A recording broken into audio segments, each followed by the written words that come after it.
Hello, my name is Colin Keogh, and I want to talk a little bit about chaos. So, due to the near constant online world we all live in, I thought I'd decide I would do my submission via a recorded video, recorded via Zoom, which of course is the bane of everyone's life these days, but such as we kind of have to deal with the way the world is. So what I want to talk a little bit about is chaos and in particularly embracing chaos. So while there's a very good quote by Deepak Chopra, while I'm not a fan of the man himself, I am a fan of his quote. And that quote is all great change is preceded by chaos. So funnily enough, my relationship with chaos is a very kind of friendly one, surprisingly enough. Throughout my career and the field that I work in, I was an engineer by training and adapted disruptive technologies, as you can see behind me, 3D printers and anything new. I loved the new. So I existed and I operated in that space of chaos for years. Projects would come and go. They may never start. If they did start, they may not be a success by the end. If they were a success, they might fail in the market or fail in operation. Chaos was something I became very, very comfortable with.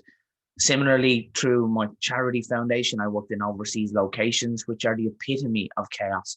First of all, I'm not on the ground there to fix things. We're dealing with uncertain people, uncertain relationships, and then sometimes very turbulent times.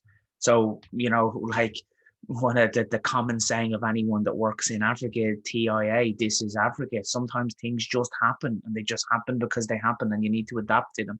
So I've always been quite a fan of chaos. And for me, as a traditional engineer, linear structure and order was what I was accustomed to and how I was trained to think. Line everything up, examine, measure, test, and develop. So as I kind of broadened out my skills as an engineer and worked on consultancy projects and my overseas aid projects, I became more and more accustomed to chaos. And what I found was I loved that chaos. To me, chaos is the root of creativity. You get so much more from chaos than just kind of trouble and turbulence. Chaotic spaces are more creative, more adaptive, more flexible. And in that chaos, there is an awful lot of kind of benefit and beauty that can arise from it once you embrace it and you go with it.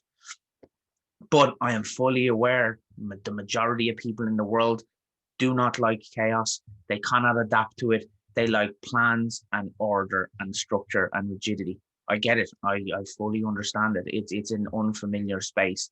So having worked in the field of engineering and working on these chaotic projects, they might last days, they could last years, they could be in any country, in any field, in any area. It became second nature to me. So with the topic of congregation this year being Society 3.0, I think society should embrace the chaos a little bit more. Now, by embracing chaos doesn't just mean burn everything to the ground and go crazy. No, I understand everyone needs order, everyone needs structure, everyone needs logic. But you can incorporate the elements of chaos into that structure and order and logic.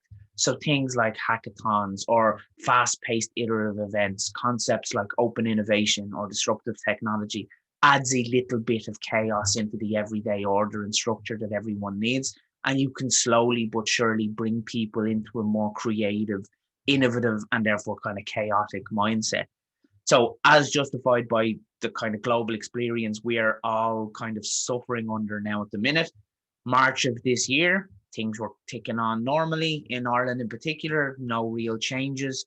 And about the 15th of March, chaos erupted. The world was changed forever. Everything was upended. So, as you'd seen, an awful lot of our rigid structures that we relied on day to day stopped working.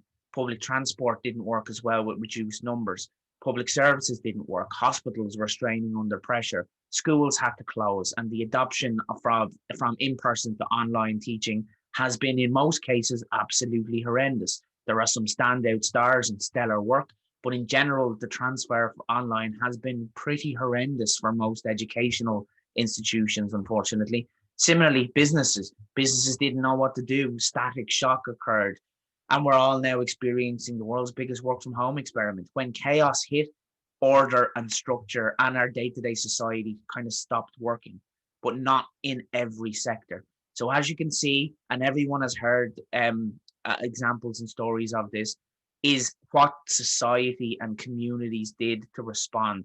Amazing community-led efforts sprung up in every country in the world and all over Ireland as well. People sewing homemade masks with kind of stitch and sew groups around the country, people procuring PPE from other locations and shipping it in, people 3D printing face masks, people 3D printing face shields, people designing ventilators, anything and everything. Society as a whole, external to all of the rigid structures we become accustomed to, stepped in and people contributed. So, like, I was a core element of one of those projects too. We ran an open source ventilator project, which turned into a TMOSV. We had thousands of contributors from 155 countries, most of which we never met each other. I think in total, I knew probably about 20 of the people that were involved out of the 6,000 individuals. And everyone just jumped to action and worked on trying to create solutions. So in that case, kind of open source innovations and open source projects we were sitting at the same table as the World Health Organization and large medical and care organizations for a while.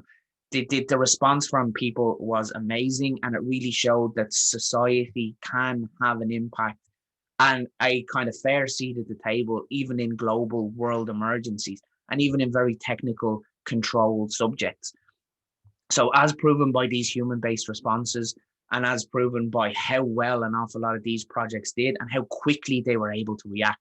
Like our project, for example, mobilized consumer technology. We use Slack channels, WhatsApp groups, and social media to develop, collaborate, and push out a huge number of beneficial kind of developments, all powered and all kind of supported by amazing volunteers, amazing experts in all fields, in all areas, volunteering their time and working without any structure.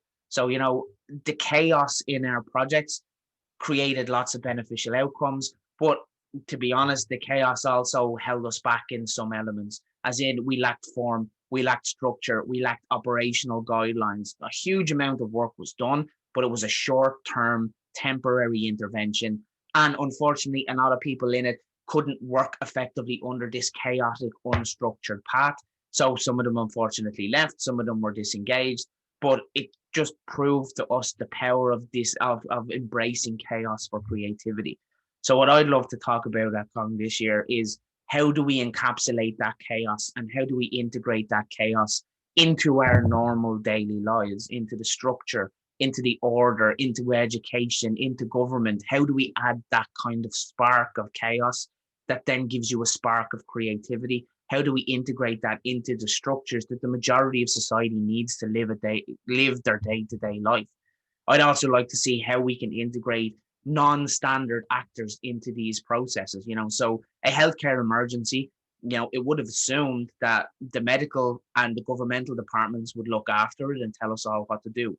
We've all had great experiences, unfortunately not that great, of guidance or leadership from these fields in specific areas. So I'd love to see how can we integrate society as a whole, whether it's a citizens' assembly for emergencies or a citizens' assembly for innovation or a citizens' assembly for societal-led reactions. How can we integrate all members of society into this process to give us richer outcomes, more beneficial impact?